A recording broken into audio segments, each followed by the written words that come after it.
Hi, I'm Alyssa Bates. I'm Miss Tennessee Collegiate America, and this is my interview with the Pageant Project.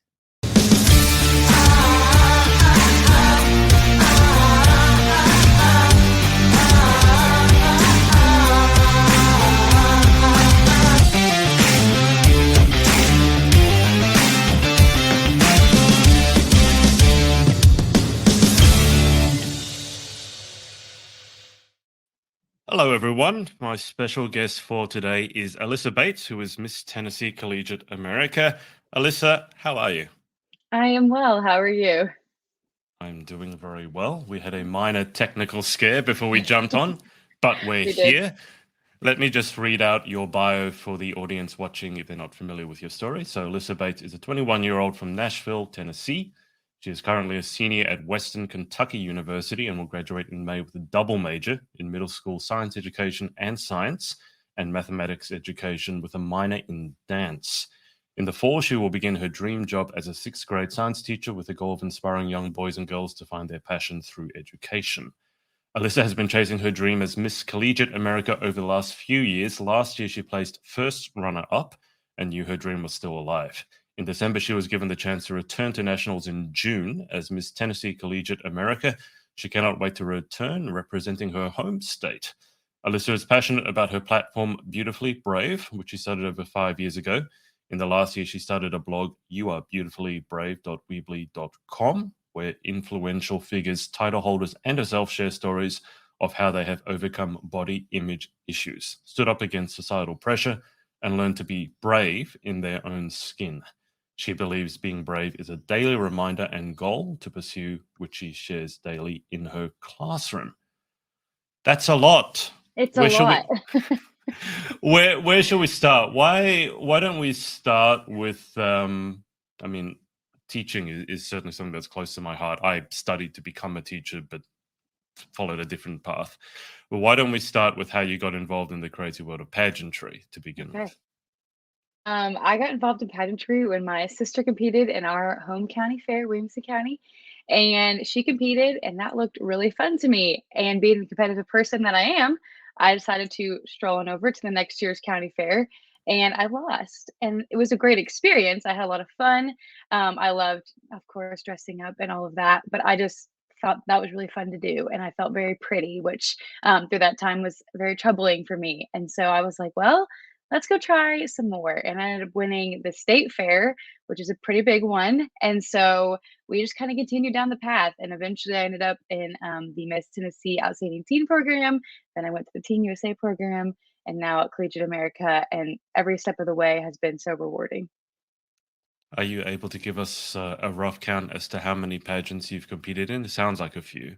It's a few, I've only been competing for about 7 years now. So it's not like as many as you would think, but I definitely did a lot more county fair pageants to kind of help me in my ground, baby stepping my way up before I got into the state pageants that held a little more weight whenever it came to winning them. Sure. Now, I need to ask about county fairs and county fair pageants, only because in Australia, which is where I'm from, we don't have counties and we certainly don't have county fairs. And even pageantry is smaller than what it is for you guys over there. So, how big is a county fair pageant compared to, let's say, the pageant you're about to compete in, or let's say a state Miss USA final? I'm assuming it's smaller and more local. Yes. Well, it depends on where you go. So the state fair would be every single county in Williamson County, not Williamson County, in Tennessee, representing that. So I think whenever I competed, it was against 20-ish girls. At the state level, you're obviously going to be in more. But every little pageant that I did was mostly around 6, 7 girls. And then as I got to Tennessee Outstanding Teen and Teen USA, that was more 30, 40. And now at Miss Collegiate America, you compete against 63. Right. And just before we dig into it, tell us what got you hooked, because everyone gets bit by the pageant bug for a slightly different reason, whether it's the fashion, the ability to speak on a stage, helping other people. So, what specifically got you hooked? I'd say a couple of things got me hooked. One, helping people. I'm able to touch people's lives I never thought I could, and I'm able to share my story, which is my second reason. I struggled a lot with looking in the mirror and accepting who I was and loving exactly who I was. And to me, it's not just about the sash or the crown or the dresses, but it's how you feel on the inside. And being able to display that on a stage and be proud of how far I've come where I used to be is one of the biggest accomplishments. And that kind of got me hooked into pageantry because I realized as I had more faith in myself, I was able to go home and say more positive things about myself than not believing in who I could be and who I was. Okay, so you just mentioned your story there briefly, which let's dig into that a little bit because your story is not it's not one that's unique to you. A lot of us struggle with, self-love, self-image, boys and girls both. Mhm. So you started off from not such a good place, and then it sounds like through your pageant journey, you managed to work through that. So outline that a little bit, that journey, because it sounds like it was a pretty deep and personal one, and sounds like it'll be ongoing, frankly. Yes. I would say it started in middle school when I just didn't want to try in school. Frankly, my grades struggled. My teachers saw that my grades struggled. I just didn't love looking in the mirror. I didn't love waking up. I just didn't like it. There was something about me that I didn't like. And that definitely portrayed in my attitude and who I thought towards others, who I had as friends. And it took my dance teachers and coach school slash the theater teacher was just kept pushing at me to do bigger and better things and to put a little more effort in. And I kind of found my bug in theater and she kind of just kept pushing me. And as I kept being pushed and kind of seeing that I could do things and I didn't have to be so negative all the time, I was really able to see my potential and who I really was. And so it was really my teachers, hence one of the reasons I want to be a teacher. But it was really my Mm. teachers and my people at school who saw something else in me. And then my parents were obviously there the whole time supporting me, but I'm a very private person. And so the things that I were going through, they didn't, I tried to hide it. But an end result, when a teacher sees you every day not performing at your best, they can kind of help you in that way. And so, although it's not uniquely to me, everyone goes through it. My pageant coach, Brittany SQ, that I started working with whenever I started pageantry, she was like, I want you to do one thing. Every single time you say a negative thing about yourself, you're going to cover it up with three positive things. And that was the little nudge to really start helping myself. And so anytime I brought myself down, I was able to bring myself back up with three positive things. And that really helped. Um, and so whenever I go talk to kids now, it's not just about looking in the mirror, but looking on social media or, not getting a good grade on a test, or for boys, that competitiveness in athletics and wanting to be on top. And what does that really look like in valuing yourself? And that's kind of where that message is now, and it's ongoing, and I think it will be forever ongoing. Can you? I don't know if you've given any thought to this, but obviously you're trending up. You did the hard work, and your dance teacher. You've given a lot of gratitude to your dance teacher for that. Uh, can you trace how you got into, let's say, that not such a good place to begin with? And I ask this because I worked as a tennis coach. I was a head tennis coach at an all girls high school here, and I found a lot of the girls struggled, I guess what you would call around middle school, around that 13, 14, 15. I was always most worried about them at 15. I saw a lot of girls going through a lot of body issues, bullying, and then associated mental health issues at that age. And then I kind of felt like if they could make it past that hump, and come out of it with a good support network more than anything else, then it's like, okay, now we can trend upwards and have a path, so to speak. Do you know how you maybe got off the rails to begin with? I think for me, it was comparing myself to others. Always wanted to I was always been into fashion. So I always wanted, have the best grades and have the best outfits and I wanted to be the prettiest. And in 5th, 6th grade, I had buck teeth and I was going through my first round of braces where my teeth were about a mile apart and I just did not look great, but I looked like a middle schooler. I didn't look bad. I just looked like a middle schooler, but in my mind, I wasn't the prettiest and I wasn't the best and I wasn't the top dog. And not that that's important, but in my mind as a middle schooler, it was. And so I think that was kind of the first fall down the rabbit hole, as I wasn't exceeding what I thought was perfection. I was following Mhm. worldly perfection instead of what actually is perfection, and that is being 100% you. And I didn't know that. I didn't think that. And so I think that just got me down on the rabbit hole. I was lucky that my parents raised me to not have social media at that age because I don't know how worse it would have gotten if I had social media. But I still had, TV and I was in school every day and I saw the popular kids and all the things like that. I was actually going to ask about social media Mhm. because I think a lot of the time when people talk about struggling with comparison, it's because of social media. So, what is your attitude to social media in the here and now? I mean, obviously, it's a very important tool for a pageant queen, a pageant competitor in this day and age. When did you get on social media and how did you find it? As someone who'd struggled with comparison, even without social media, what was your first reaction to it when you got on and when, oh my, this is crazy? Well, I was not allowed to have it until the rules of whatever social media it was said you could have it. So I think Facebook and Instagram are 13 years old.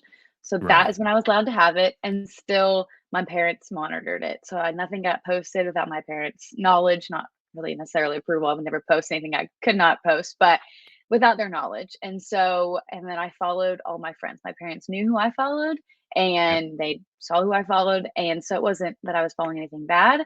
But I use social media as a way with my friends, and I was very selective with who I kind of kept up with, which did end up being the popular kids and the people who were really, I thought in my eyes, important.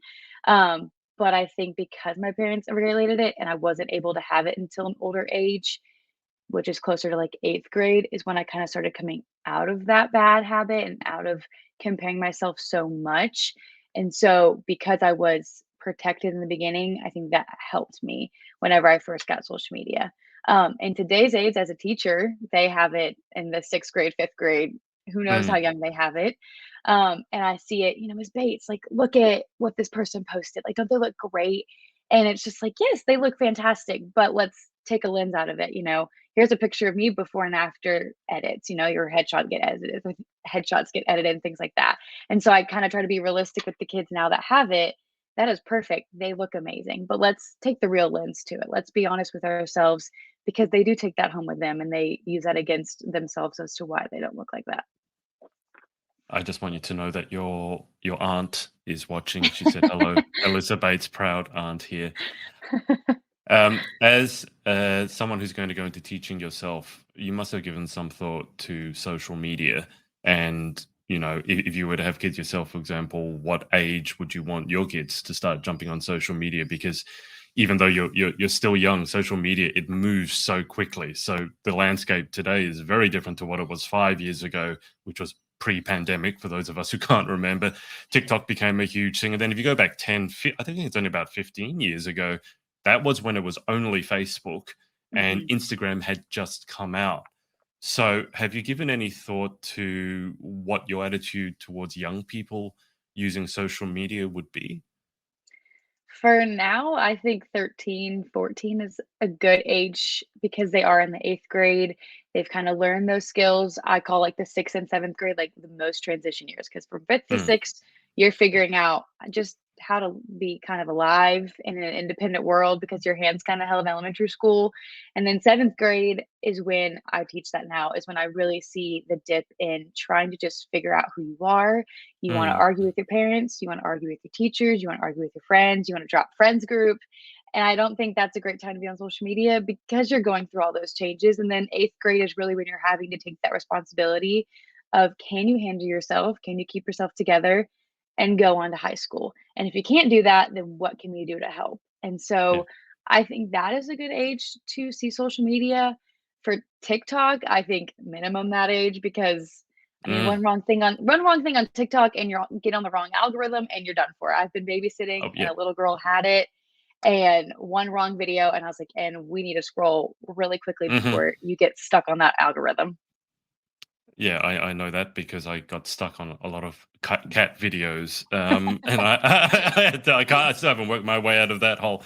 But I feel like I want to ask you, how would you have described yourself when you were going through that transition period, that difficult period? I feel like you, and I don't know this for sure, but I feel like you are someone who must have grown a lot and certainly been on a journey of self discovery. Mhm. How would you have described yourself in those, let's call them more difficult years? Um, that's kinda hard. I guess I would just describe myself as someone who didn't have ambition and didn't really try, and wasn't very confident, or I would try to put on a face where I was very confident, and even now, like, if Right. I'm going through something, I put a smile on, like, let's just keep pushing. It's kind of always my thing, but I didn't have a lot of drive, and I didn't have a lot of, just push to be better, compared to now, one of the, like, the biggest things that I am happy that people notice in me is that I have ambition to be better. And so in the Mm, classroom I'm in now, I strive to get my kids to be better people. And I the other day, one kid was showing somebody another teacher some work that they did in my class, and they were like, "Is this a good enough answer?" And the teacher said, I think it's great." And they're like, "But Miss Bates is gonna want more writing. She's gonna want more explanation. She's gonna want this to be better." And that might sound horrible, but to me, I was like, that's a huge teaching moment because back then I wanted to be the bare minimum. I wanted to do the bare minimum. I was the bare yeah. minimum to my mind. And so now that I recognize myself that I am ambitious and I have those goals and I have that drive and I'm reflecting that on kids is Yeah. like the biggest win ever. And I'm glad that I now have that kind of view on myself and other people see that as well. Okay, so you're teaching the seventh graders, and obviously Yeah. you're a different person now. So I want to ask, how would the teacher you, the present you, have interacted with like the previous, the teenage you, who you said had no ambition and was just trying to sort of get by? How would that interaction have gone? Well, I'm dealing with them now. Okay. Um, it's funny because yesterday after school, I was talking to my mentor teacher because I'm Yeah. supposed to be technically student teaching, but they didn't have enough teachers, so I got thrown into the deep end a little. So I was talking to them, and I was like, the kids that I'm dealing with now that I kind of have a problem with, I was that kid. I was the kid that I wanted to call the parents, and I wasn't. I Yeah. was failing or missing assignments, or like I was that kid. And it's really hard, but it's also nice to. I'm not too much older than them. And so I can kind Yeah. of get on the level and say, I used to be exactly where you were. And I'm telling you now, if we can get you out of this slump, if we can, you know, turn Mm, it around, look at what you can do. My GPA, you can see it from freshman year of high school when I was finally coming up on the rise to end of high school drastically changed because my mood changed and what I saw was different in my views. And so I'm like, if we can change you now in seventh grade, imagine who you can be by the time you graduate high school. And some people can see that and are excited, and then some people just don't care. And so you kind of have to just work with where they are. I do love how you got thrown in the deep end because I think that's the best way to learn. And I think especially when you're dealing with not really even children, it's teenagers in your case, all the academic work that you do in college doesn't prepare you for Mm-mm. being thrown in front of a bunch of 20, 30, sometimes judgmental teenagers who Yeah. are looking for any weakness you have in your armor. Can you tell me, because I've interviewed teachers before, and as I told you, I've worked with children and teenagers, and I was studying myself to be a teacher. And it's one of the most difficult professions from my perspective because not necessarily the academic ask, but the emotional ask and having to be there all the time. And the kids can be going through stuff. Um, what has it been like being thrown in the deep end? Was it anything like what you were expecting? No and yes. It goes both ways. I took this on because I was offered it and they were like, "This is why we're offering you it. We think you can handle it." And I was like, if I have support, because I can't take this on and obviously given that support. But the classroom that I walked in on, the kids didn't really have a lot of structure. They kind of got to run the class. It was very student led class. And none of that's bad, Right. but I'm a person of organization and structure, and it's going to be not really my way, but it's going to be a certain way, or we're going to have an issue. And so coming in first day with we're going to have a seating chart tomorrow and you're going to have, work to complete and I will put zeros in if you can't do your work was a very mind-opening experience of how the kids reacted and how I had to react. But it's been a great learning experience. But I would say that the biggest thing that I wasn't expecting is just how hard classroom management is in today's world with just technology. And Mhm. these kids went through COVID. They are like a totally different generation that not even I'm the rest youth, but not even the teachers that I'm working with are used to. Yeah. We're having to work it out, and that's okay. But it's just 100% different territory that no one could have prepared you for. Can you give the people watching a day in the life an idea of what that's like for someone in school? I mean, because I think a lot of people think, oh, teacher, cushy job. You go there, 8:30 a.m., 9 a.m. You do 5 hours work because you've got 6 hours of school, but 1 hour's lunch break. Mhm. Then you go home, you got nothing to do, and plus you get break on vacations and things like that. But give us an idea of what a day in the life typically is like for yourself at this stage. Yeah, so right now I wake up about 5:30 because I like to get ready. My biggest thing is I keep something for myself, and so that's getting ready in the morning, hair, makeup, not saying full glam, but that's like the one thing I do. So 5:30 I get up, I get ready, and I try to be at school by 7. I have to be there by 7:10. But I'm usually in the doors around 7, and then I teach 7 class periods. I get a planning period like every teacher needs, and I get a 20-minute lunch. When the kids eat, I eat. Wow. And then I go until the end of the day. The last kid leaves my room at 2:40, and usually, like today, I was able to leave at 3:15, so they knew I had a little meeting at 4:30. I was able to leave, but at the first start of the semester, I was at school to about 5:30 every day, and then I repeated it. And you don't, I mean, your contracted hours are only from 7:10 to 2:55. So anytime you work Okay. outside of that is not technically compensated in a teacher's pay, or for me, a sub pays. I'm a long-term sub is how they see me. So any kind of extra hours I put in are just to make the classroom Mm. environment better and make it better for the kids. And so I usually try to walk out of there by 3:30 every day, hit the gym, and as a college student, I have commitments to a sorority thing that I'm in right now. And so Mondays and Wednesdays, I do that every night. And then if I take on any roles or I want to go to any activity after school, I have to do that and kind of make that work in my time as well. So definitely college students do later things at night. And so when I want to be in bed at 9, they are getting to bed at like midnight. And so it's been an adjustment to live that kind of double life in a way of trying to make college work and hang out with all your friends, but also I am at school from 7 to 3:30 every day, and you just got to make it work outside of hours. Talk to me about balance and free time. It it sounds like it might be a struggle for yourself at this Um, stage. well, currently, right now, all of Western Kentucky is on spring break, and I don't get to go on spring break. I have to go with my school, which is totally fine. So right now, I have a lot of free time after school because no one's here, and I don't have any college commitments because they said take the week off. Right. So that's nice. But usually, for free time, I get home around like 5. I have dinner with my roommates almost every night, which is really nice to do, just to Mhm. talk to people, and we vent about each other, like about what's happening in their lives and my life, and it's just kind of nice. But if I have to hang out with friends, it's usually after 7 to like 11. So my sorority stuff is from 9 to 11 at night, so that's a great time to hang out with friends. But if I have free time on the weekends, usually Friday night, Saturday is when I will hang out with them, and then Sunday I'm right back getting ready for school, and I have Bible study and things like that. And so it's like a not a lot of free time, but I'm also really prioritizing my friends and making sure that my senior year, I'm not leaving them out. And so I make time where I can make time if that means I don't get to sleep. You know, it's fine.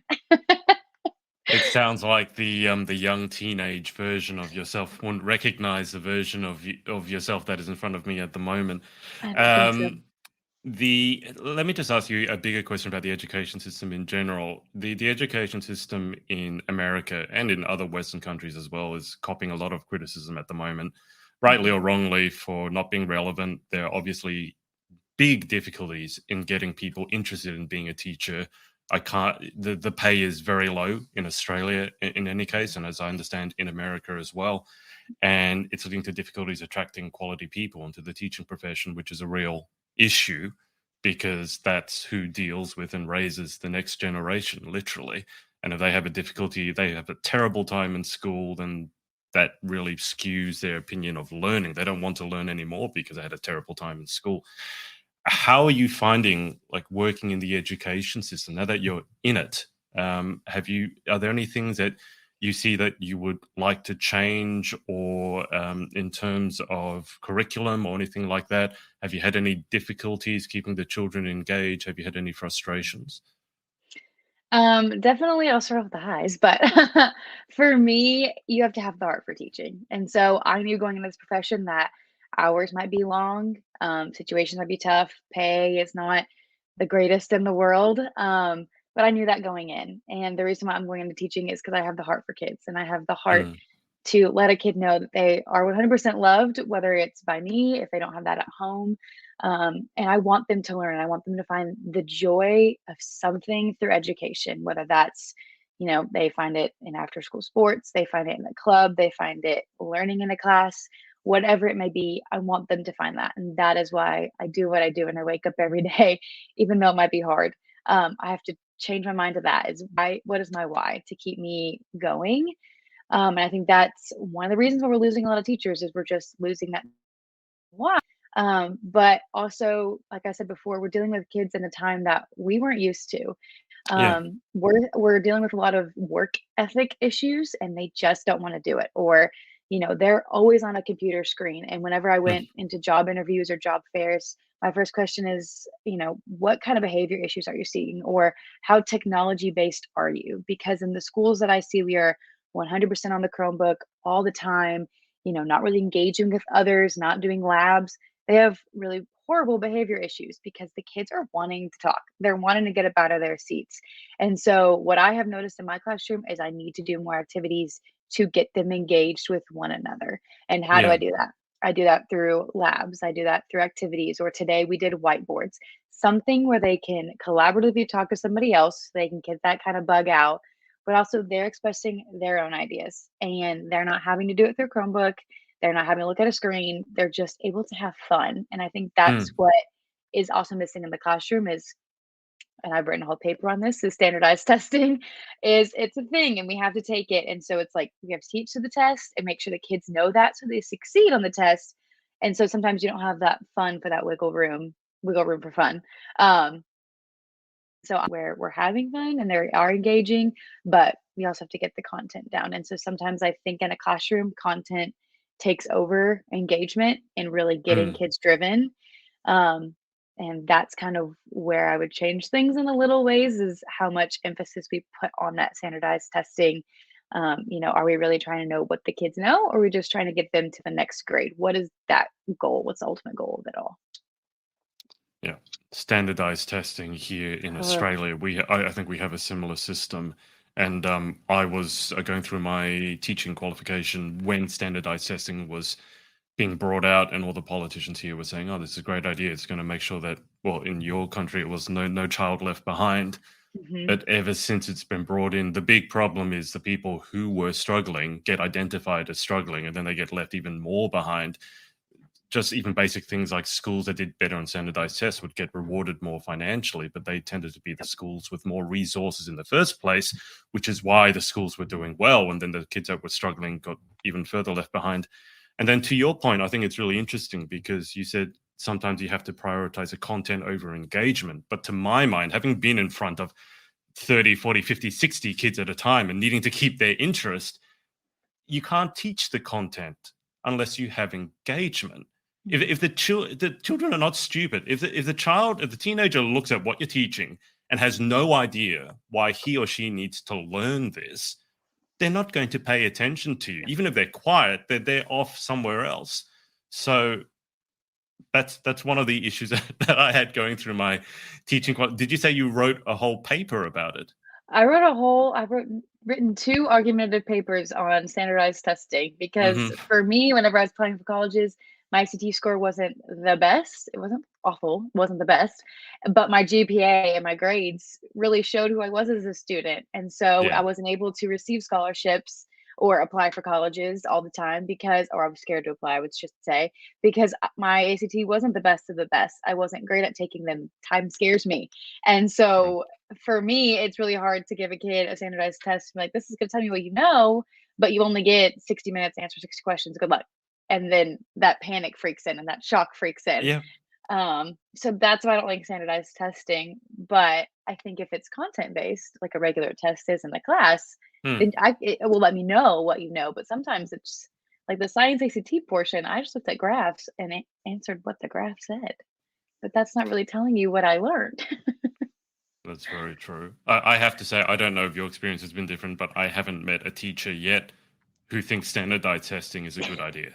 every have a single neighbor. one that, okay, so, I don't know if there's any politicians watching this, but if you think sanitized testing is a good idea, please talk to your teachers because they're Yes, the ones that are being forced to shoot implement me it. an email. I will give you my papers and you can read them. I think you can just give them your thoughts, just yell at them over the phone for a fair bit. What are the most important characteristics for a teacher to have? I'm talking sort of from your experience on a personal level. And I ask this because obviously being knowledgeable is one thing, but I always, and I say this, having also hired other people to work with children, I don't want to say some people got it, some people don't, but I think, as you said, some people have the heart for it and some people just don't. And maybe they will later on. That's no judgment on them. But I found that the most important thing was to have the heart for it, to be someone who made learning fun and engaging. But you also needed to be part psychologist, part life coach. Like if your kid is struggling in a math test, it's not sometimes about the math test. Sometimes there's an argument going on at home. Maybe they come from a broken family, single parent. Maybe they're having to work after school, a part-time Mhm. job because their parents can't make ends financially meet. So from your perspective, what are the most important qualities that a teacher has to have? Well, I mean, you said knowledge, but for me, like I said before, it's the heart. You have to want to teach. You have to want to be there. You have to want to wake up every day, because hours are long, mornings are early, and I have my first kid roll into my class at 7:25 in the morning. If I have a horrible attitude and don't want to be there, the kids read that and they read Mm, the room and they don't want to be there anymore and they're checked out if I'm not checked in. And so I kind of have to change my mindset on my drive is very short to work, but on my drive to work every day, I'm like, you know what? We're gonna have a great day. It's gonna be great. This is what we're doing. Let's just, even if I'm tired, I don't want to be there. Let's just go have a great day. So you have to have the heart and you have to have the mindset to do that and to want to be there. You also have to have empathy for your kid. mhm. Kids are tired and kids go through things that they think are the biggest deal in the world. And Yeah. sometimes, I mean, I have kids that that are in my classroom that don't have a home to go to or don't have their mom and dad in their life. Mm, And I have to empathize to that. You know, whenever you don't want to do something or you couldn't turn something in, you can't just attack a kid for not meeting mm, expectations. My first question isn't like, well, why did you not do that? Well, sometimes it is if I knew the kid should have done it in my class. yeah. But if it's a take home assignment or they haven't done it for weeks or they've been absent, where have you been? What you been up to? Talk to Mm, me. And really getting to know your kids has been really important as well. The kids were kind of standoff at the beginning because they came in the middle of January whenever their teacher left. So they're very standoffish and now they're opening up. They come to you with, things that they're going through and you're like, "Hey, let's talk about that. How did it make you feel?" And I mean, I don't give school counselors enough credit for what they mm, do, yeah. dealing with kids' emotions, but empathy and just having kindness and being open. And also, you kind of have to be flexible in a teaching setting as well. What you might expect of a day goes completely different. What one day I was planning fifth period, just like every other period's gone that day, and I had three issues that I had to deal with, very big emotional Mm, ones. And yeah. so I had to kind of drop lesson plans that day and deal with that. And you know what? We'll pick back up tomorrow, but let's just be flexible today. Let's be open minded and we'll put the reset button for tomorrow. But those are kind of the biggest things that I've noticed you have to be as a teacher. And if you aren't those strings, it's gonna be a little tough of a day for sure. Justin here has said Alyssa is the goat. That's She's my he's brother-in-law. okay. So he just to be clarify, he's not saying you are a goat. He's saying that you are the greatest of all He time. might I'm think I'm a assuming. goat too. Either way. Okay. Either way, but either Either or way. both. Um, Favorite teaching moments so far? I know you're early on in your teaching career, Mhm. but again, I ask this from personal experience. I think my favorite teaching moments were because, especially if I was tennis coaching, sometimes you just have to get the kid. They're a bit lazy, or they did a bit too much chat, and you just got Mhm. to get them to run. And my favorite moments were when they eventually realize that you want what's best for them, but that's going to take hard work, and they sort of almost by osmosis take on some of your beliefs. And I would turn up, and they had already begun working by themselves, right? And that for Mhm. me, I didn't say anything, but it was just like, oh, this is cool. They're gradually getting the message, Yes. and they're doing the work because they know it's good for them, not to impress me, because it's good for you. Have you had any favorite teaching moments so far? For me, my biggest one, I said earlier, whenever the kid was like, Miss Bates is gonna want more. I was like, Yeah. yes, like you're learning that.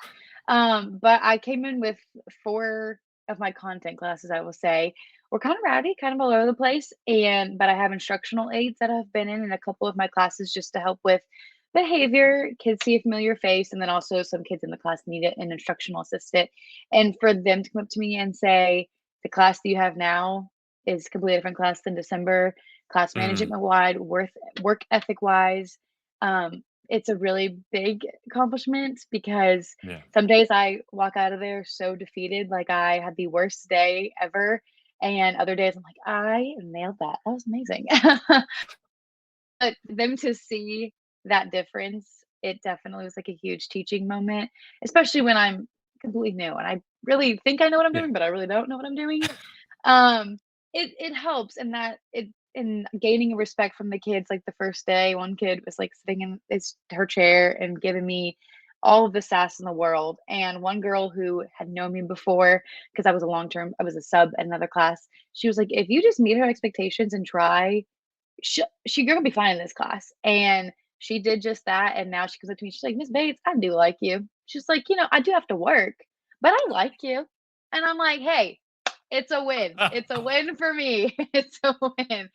But they just were never used to having to put towards effort. And so now that the kids strive for that and they don't hate me for making them give effort, it's a win situation. Okay, so here's a question I want to ask you. How do you think your students would describe you?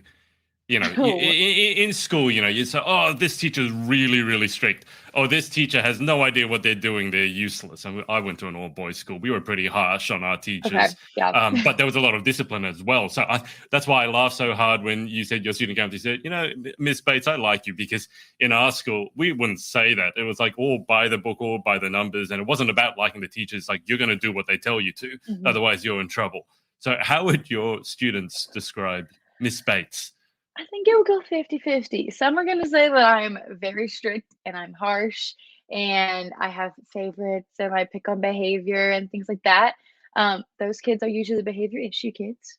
And then the kids that aren't my bad behavior, they just see that I expect things out of them. And that's what it Yeah. comes down to. And they've even said that, like I've had some kids that are like, thank you for teaching because the person Yeah. who's known before did Yeah. not teach, or other teachers that they've had in the past did not teach. And so they're just like, thank you for teaching. And so some kids I think would say that I am strict. That is a bottom line. Every kid agrees that I do have expectations and I'm strict, but I care and I have fun. And I think that finding the perfect balance of that has been hard. But kids seeing that is also a huge accomplishment because that's exactly where I want to be. I want to be strict and I want to be harsh, but also I want you to be able to know that I'm here for you and that I love you as a little student and you're going to be the best and I expect that out of you. That sounds fair. Patricia here said, "Hi, Alyssa, love you." Hello, grandmother. Let me ask you. So, 2023, here we are. Sounds crazy to say that. Expectations wise, if you were to have the perfect 2023, so you are going to be graduating, you're going to be taking on, from as I understand, another teaching position or a new teaching position, a more permanent one. And obviously, we've got Miss Collegiate America coming up in June.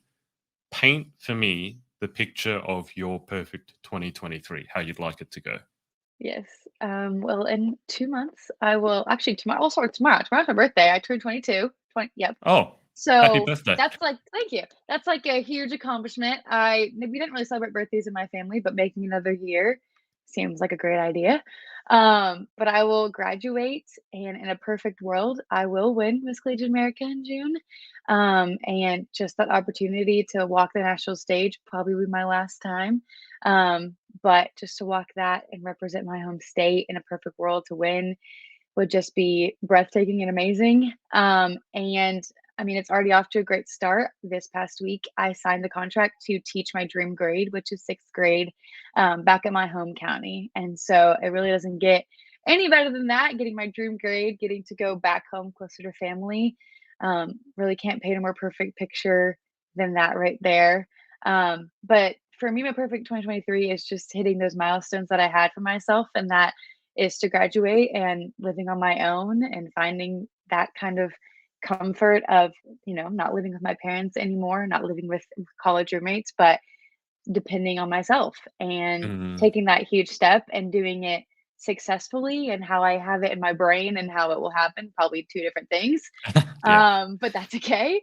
But, winning Miss Collegiate America and teaching my dream grade and just going on to see all the goals and just continue to pushing myself to be better is the perfect 2023 to me. And I have about three goals, like I said, teach and win Miss Collegiate America and graduate is just how I want 2023 to go. And anything else that happens is beautiful, Bonus. or I learned it, the disaster parts of it. Miss Collegiate America, my understanding is this is your third time through. It I will think be my is third it time, yes. okay. And loyalty to pageant systems is sometimes a bit hit and miss. Sometimes people go from pageant to pageant to pageant to pageant. Your case is a bit unusual, frankly, and I say Mhm. this having interviewed hundreds of pageant contestants. To show that kind of loyalty to a system is unusual, but in my mind, it's a good thing because that means you have found something that you really want to work for, not just a Mhm. tiara and not just being famous. There's something about the system that really aligns with your values. So, talk to me. I'm sure you've imagined this, envisaged this, even if you tell me you haven't. But if your name was to be called out as Miss Collegiate America in June, what are you going to do?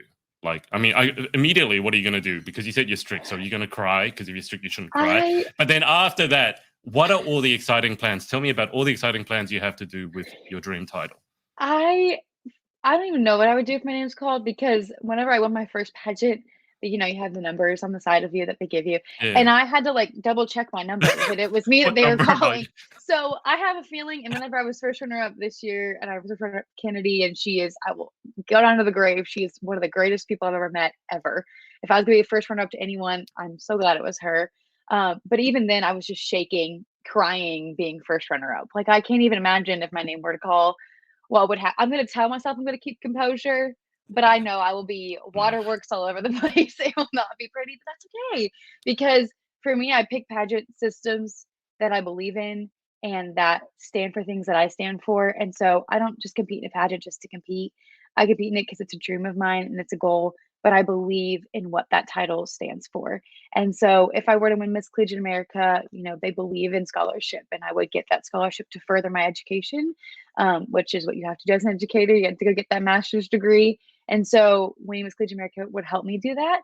But also, I would love to speak on a national level, whether that is with the school board, head school board, or some capacity in my state or multiple states, and just talk to them about what it looks like in the classroom to spread that message of mm, loving who you are and not competing against each other, which can be hard. But we have Mindful Mondays in our schools, and in my older school that I grew up in, we had pep rallies and things like that. And so, what can we add into our school systems to better our kids and mentally prepare them to go through the struggles that they're going to go through? mm, Because, like you said, my situation's not unique to me. It is, every person I think goes through some kind of self doubt. And so, what can we do in our classrooms and in our school to help our kids know that they are not only loved by their teachers and their counselors, but that they are supported by their school, and not only education, but mentally? Because mm. you grow and you learn and you change. The person who I was in kindergarten and seventh grade and ninth grade is not the person who is standing Yeah. today in this interview. And so, how can we help that education system support that? And what does that look like? I have no idea how I would do that as Miss Collegiate America. I'm going to have to, make my way around emailing and calling, but it is a huge goal of mine if I were to win, is doing that on some type of level.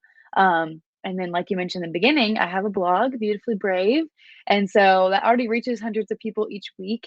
But seeing those numbers go up and letting everybody know that there are stories on there from so many different people, and that if my story doesn't meet you, there's somebody else's story that will.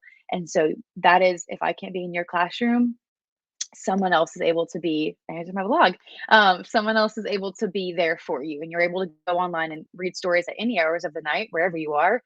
My story is always on there, and I have countless other title holders, that you can just read on and what they've gone through and their passionate words to help you achieve your kind of goal of what you're getting to. I do want to ask you more about the blog, but just Yeah. before we get onto your blog, um, let me paint a picture for you. You walk out your classroom as Miss Bates, and then you walk back into the, let's say for argument's sake, the same classroom, the one that said they were 50-50 on you, and you walk back in as Miss Collegiate America, and let's just say you happen to be wearing the crown and sash. Not that you probably would, but you did.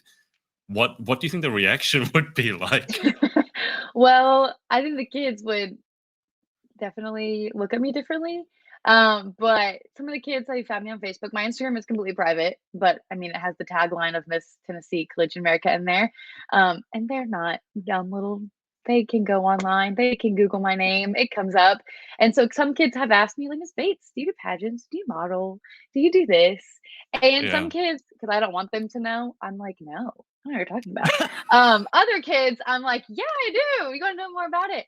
But I in a professional setting, I want kids to see me as their teacher, not as Yeah. a model walking in an evening gown. And so I think it'd be two different reactions, but seeing them letting them know that their teacher has a life outside of school, it's also really hard for kids to understand because I see kids in Mm, Grover and they're like, Miss Bates, is that you? And I'm like, yep, yeah. it's the same me. I just don't have a lanyard on and in teacher clothes, I'm Yeah. in my sweatshirt. So I think it would be an adjustment for the kids, but I think they would be so excited and probably all of them would want to be like, can I wear your crown? Can I do this? Can I do that? Mm. It is very weird. I think we've all been there when we're a student and then we bump into a teacher in real life. And in a kid's head, I don't know if it was the same for you, but that teacher only exists within the confines of the school. Yes. So to Yes. even see them out and about, doing shopping, getting their hair cut, playing golf, it's like, what Huh? you shop?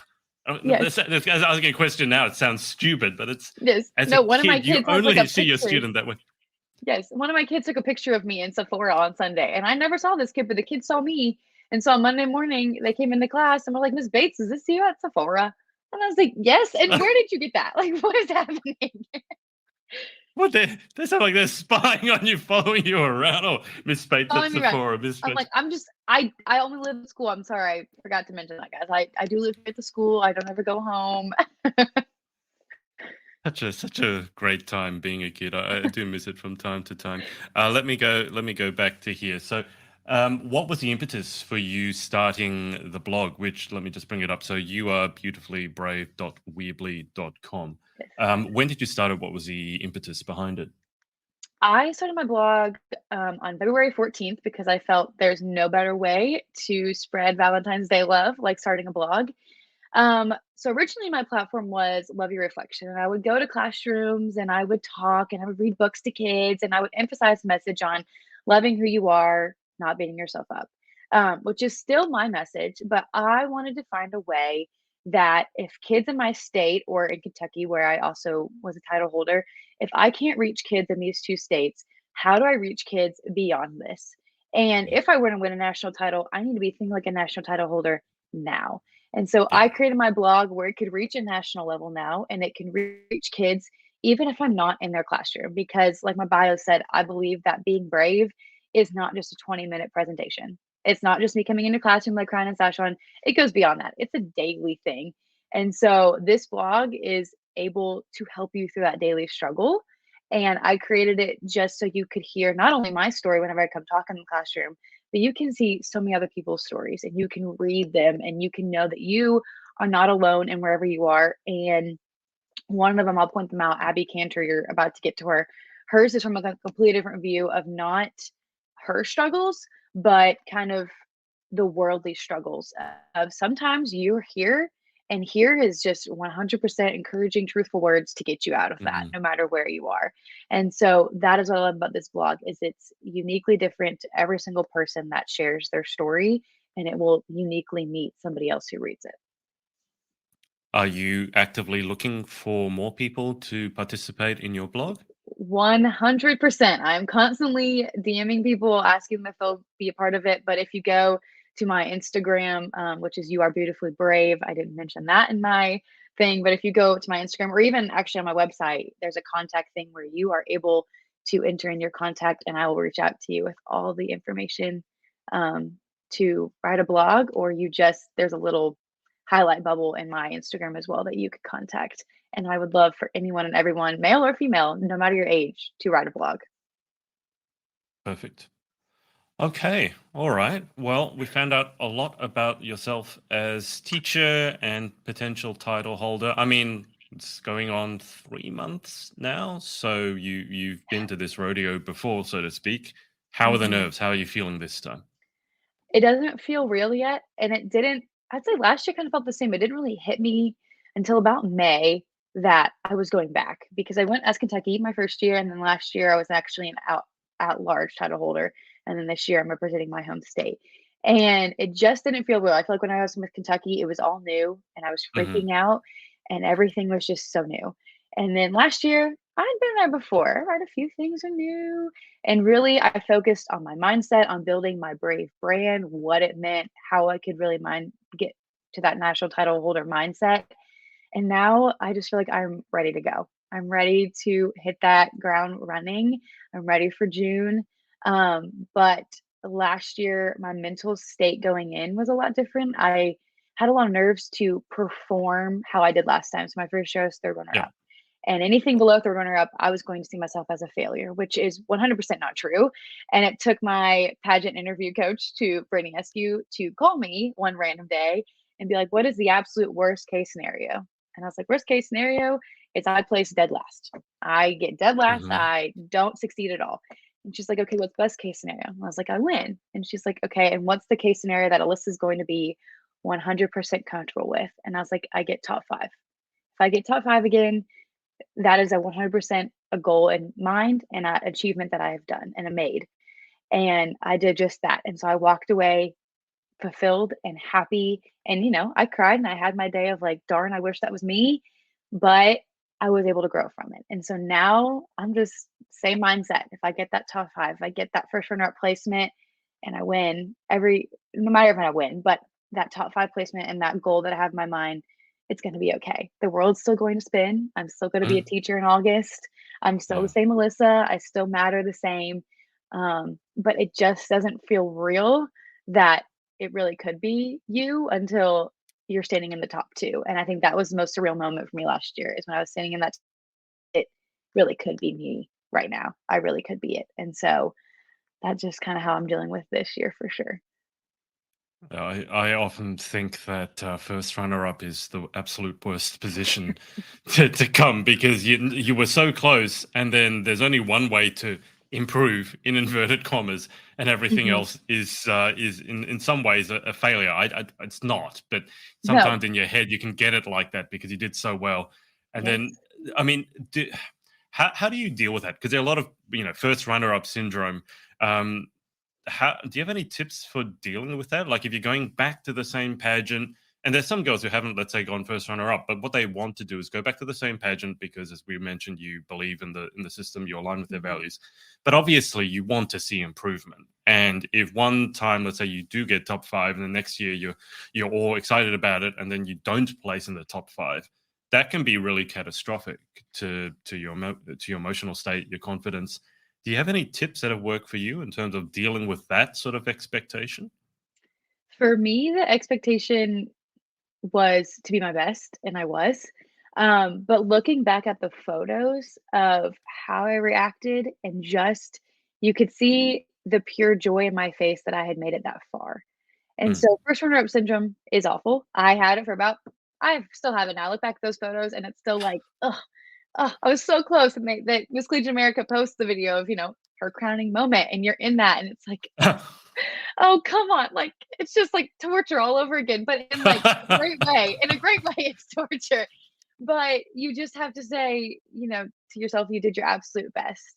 And pageantry is 100% subjective on how you answer Yeah, and how they yeah, think yeah. you walk. And it displays nothing of who you truly are on the inside. And for me, I think it took a lot of courage because I really wanted to hang up. I call it hanging up the heels and being done.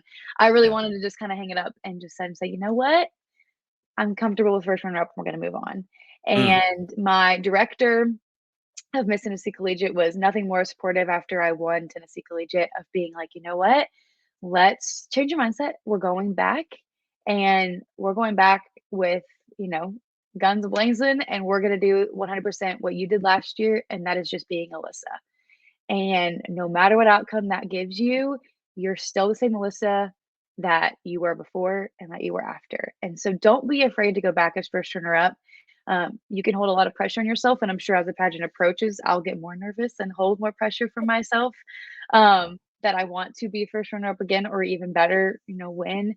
But it's just confidence to go back and the nerve to go back and say, I was first runner up last year. I was technically like the first loser of the pageant, but I love this system and I believe in it so much that I want to be back. And that's kind of a nice way of saying it is, I mean, there's no beating around the bush. It stinks, but it's how you kind of make the turning point after you get first runner up that speaks volumes.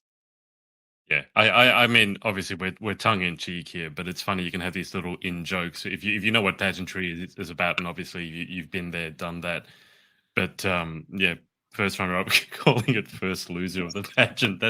That's quite an interesting way of putting it. And I never really thought about whenever they post crowning moment. Obviously, there's the girl who didn't have their crowning moment, and sort of having to see that time and time again must be interesting. But yeah, look, best of luck in a few months' time, and I'm sure you're going to do well. Just before we get to the final 10, is there anyone that you'd like to give a shout out to for supporting you? Yeah, unfortunately, my mic just died. So if I sound weird now, my apologies. I guess this It's all hour. good. Yep. So for me, my shout outs are 100% my family that has been popping on. My parents are actually on a cruise right now, so I have no idea if they're watching. I don't think they are, but they are 100. My sister included, 100% my sister included, is the reason that I am still competing today, and is the reason that I am the Alyssa I am today. They 100% always believe in my dreams and what I see myself as, and they push me to do that, and they uphold me to the standards that I would want to be of myself. And I mean, no matter, I get a text after first runner up or third runner up or not even placing at all, and it's, what's next, Alyssa? What's next in the book? There's never been a, okay, well, time to give up. No, it's, what do you want to do? It's all up to you. And that's 100% support of my family and my friends. Whenever I met my freshman year roommate, who's still with me today, she even is like, let's do it. Like, you keep going. I can never do it, but like, you go and you keep chasing those dreams. Brittany Eskew and Jared Oldham and Shayna Berkey, who has helped me, with all my pageant wardrobe and interview and walking, they have kept me pushing and they have kept me going. The phone calls and the text messages after how the pageant pans out, they are the reason I keep going because they're so supportive. And like I would say when I go talk to kids, it's finding those shout out people, finding the people that you, at the end of this journey, you can look back and say, you are the reason I'm still standing. Those are the people you need to have around. And I'm so, so thankful for my family and everyone who helps me get to my dreams. Were your parents on a cruise too? Great question. I'm not quite sure. I don't know. I'm not quite sure about that one. That somewhere, but it's going to be an adventure whenever they come back and tell me where they all went, because I'm sure they've told me, but I don't remember. They're with one of my aunt and uncles, and they're having the best time of their life. Fair enough. And you're here stuck on an interview with me the day before your birthday. Hey, I chose this, and all my roommates are at the beach, and everyone's on spring break, so it was the perfect time to do an interview because no one's around, and we're gonna have a great time. Just before we get to the final 10, are those quotes that you have on the wall behind you? Are those what? Quotes. Yes. The little... So each one of those my sister actually wrote. They're all each individual Bible verses on just who God says you are and having faith in yourself. That positive body image on a daily basis is what I get to see. And then I actually have one over my bed. That is my favorite verse, but it's whatever you do, work at it with all your heart, which is what I wholeheartedly believe in, is just putting everything in. And so if it's on my wall and then I have like one over here, I know the next chapter because I know the author.